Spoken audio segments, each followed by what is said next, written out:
Donald Trump. Yeah, no. Because I hit that and I'm out the door. Yeah, that sounds good when you're saying that. There are certain people that you have to be very careful because they're either super gung-ho about you and like I've dated girls where relationship was unfreaking believably high peak. The peak was so high, it doesn't make any sense, right? Whether our country continues to exist is the issue. And as for your ex-girlfriend, you needed therapy and tequila, and low was low. I can't tolerate this shit. And I've been around the block. I'm like you when you were talking. Well, first I wanted this girl. So I wasn't the innocent one. Eventually, I'm like, dude, I'm shutting it down. This is it. I want to build a family. I want to have a different kind of a life. And I never thought I was going to get married. I thought I was going to stay single for the rest of my life because no one was going to make me happy. Patrick Bet David sat down with Anne Coulter, and things got tense fast. As he pushed her on some of her past statements and decisions, the conversation quickly turned awkward and heated. You could almost see Coulter entering panic mode, trying to navigate the tough questions while holding her ground. This wasn't just another casual interview. Patrick Bet David really put the pressure on, making Coulter visibly uncomfortable at times. Was she caught off guard? Was she struggling to defend her stance? Let's dive into this must-watch moment from the PBD podcast and see how it all went down. Check this out. Been married before or no? Mm-mm. Did you ever get close to getting married? Mm-hmm. So this is getting a little personal. But I'm gonna ask a different, and I'm gonna ask you for. And by the way, again, I think this is sexist. Oh, the Christie point when I was for Christie, yeah, they'd all say, "Oh, chubby chaser." I didn't even know what that meant. It's like girls who like fat guys to have sex with. No, this isn't a sexual thing. I want a wall. My social life is fine. No, that's not what I'm asking. But the part I'm asking is. When you're saying this is getting kind of personal, it's a question. You don't have to answer it. You can simply say, I don't want to talk about it. I'm totally okay with that. No, I feel certain people are very hard to please. I'm not hard to please. Well, let me make my point. So, for example, I've had relationships this is where... the craziest thing I've ever heard. He runs on building a wall. Yeah. 4 years he doesn't build a wall. No, it's fine. Oh, you demand everything. No, but I would... can't please this woman. Are you mad? No, I'm not. I'm not mad. I'm just watching you. Listen to his question. So for me, I feel like there are certain people that you have to be very careful because they're either super gung-ho about you and like I've dated girls where relationship was unfreaking believably high peak. The peak was so high, it doesn't make any sense, right, on how high the peak was. Like, this is going to be freaking insane. But dude, talk about the low. The low was painful. You needed 15 therapists and friends and sponsored by tequila and vodka and whiskey to be able to tolerate the shitty low you would go through with this girl. And I'm like, I can't tolerate this shit. And I've been around the block. I'm like you when you were talking. Well, first I wanted this girl. So I wasn't the innocent one. Eventually, I'm like, dude, I'm shutting it down. This is it. I want to build a family. I want to have a different kind of a life. And I never thought I was going to get married. I thought I was going to stay single for the rest of my life because no one was going to make me happy. And then I sat there and I said, is it going to be 100% of everything across the board and then that's it? Is it going to be like, they have to give me, that's it? And then I'm not going to look at all the other stuff? You're clinging on one thing that I'm also not happy about. I wanted the border. I'm also happy about that. By the way, a lot of the things he ran on, he should have done all of that stuff. He has to answer that question. A person like you has to give that question to a moderator in the presidential election that's coming up. Someone has to pose that question. I want to know what his answer is going to be. I'd like to see some other people that are his friends ask questions like that, Hannity and others, to actually ask those questions because I want to know. But at the same time, I don't know if any presidential candidate is going to be able to please Anne Coulter for 8 years. I don't think that's possible because I think that person is going to have to do everything you want them to do to win your favor, and it is so attractive to get your support because during the election there were certain people that are superstars that played a role of Trump winning in 2016. I think you're one of them.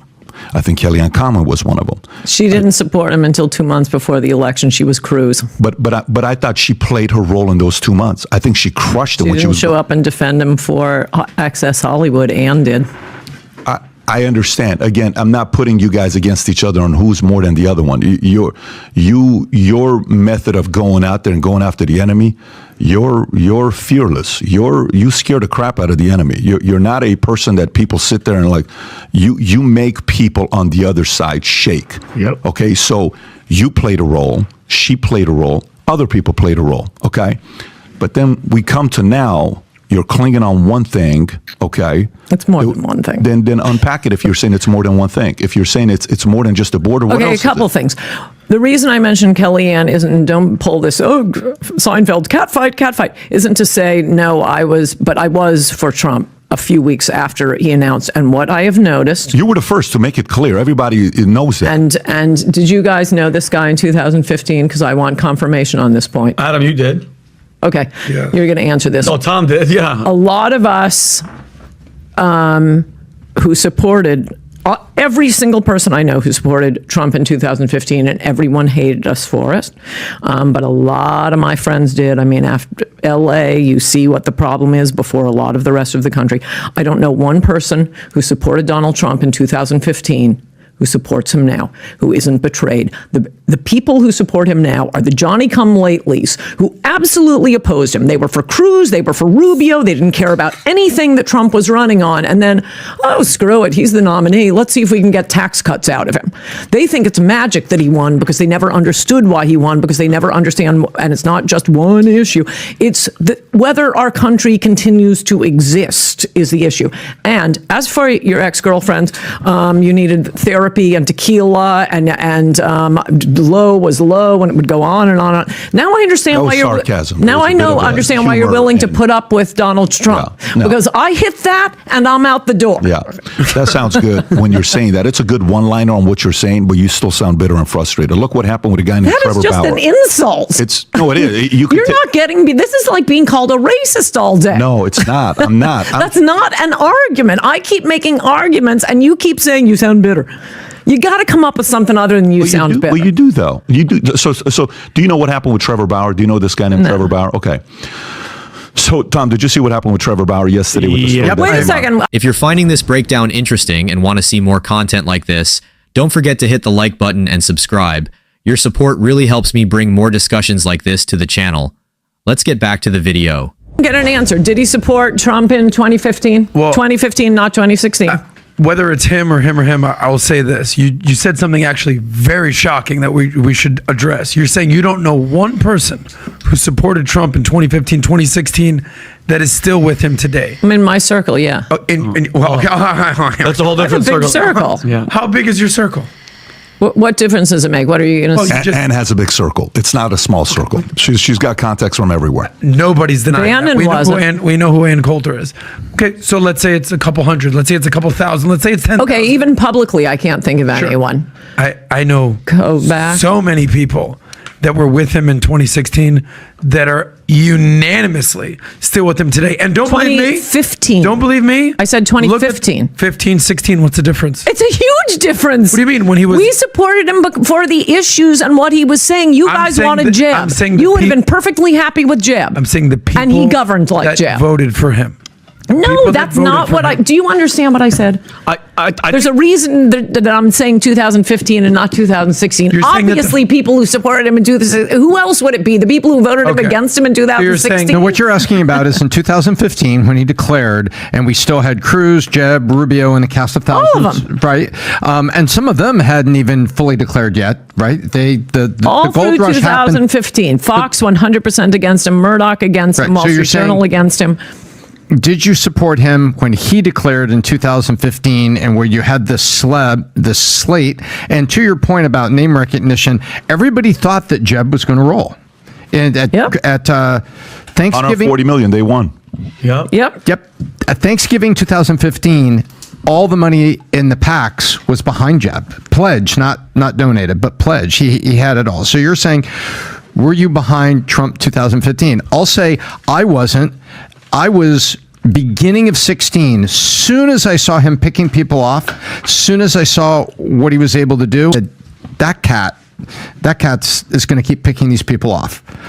And so, well, could I say? So I was early 16, but I see what you mean. It's like when he declared, were you with him and saying, "This is my guy"? Or not just June 15th. I'm giving you 6 months to come around. He kept talking about immigration, and I would add that you think he's a good debater because, and I looked this up and wrote about this recently on Substack too.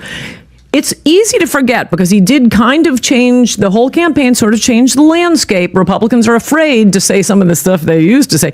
Everyone on that debate stage with him was open borders, and they were all attacking him when he came out for the Muslim ban. Paul Ryan, the rest of them, that's not who we are. So he was being attacked specifically the same way DeSantis does the right thing on COVID, and he's being attacked, and he stands strong. Trump was standing strong. All the rest of them were attacking him.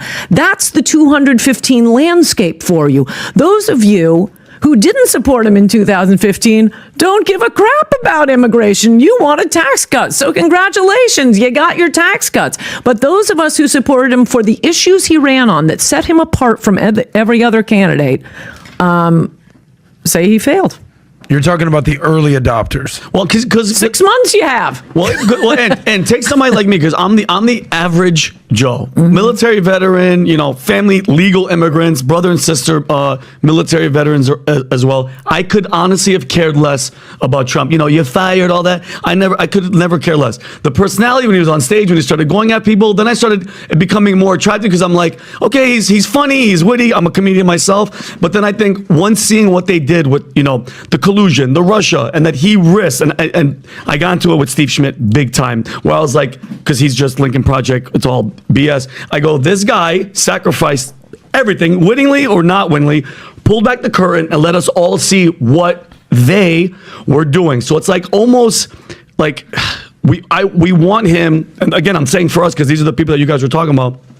It's almost we have to because it's not fair what they did, and we want him to go again. The ISIS he destroyed. To me, he tried with the wall. They wouldn't let him because of, racism. He's racist Mexicans, all that stuff. I'm that average person. Anne Coulter has every right to be frustrated with Trump's first term, and she's not alone. A lot of his supporters weren't happy with the choices he made, the people he trusted, and the promises that fell short. His lack of political experience was both his biggest appeal and his biggest weakness. But has he learned from those mistakes? That's the real question. With another shot at the presidency, Trump now knows the game, and that could change everything. So what do you think? Was Anne Coulter right to call him out? Or does Patrick Bet David have a point? Let me know in the comments. And if you're enjoying the content, don't forget to like and subscribe for more.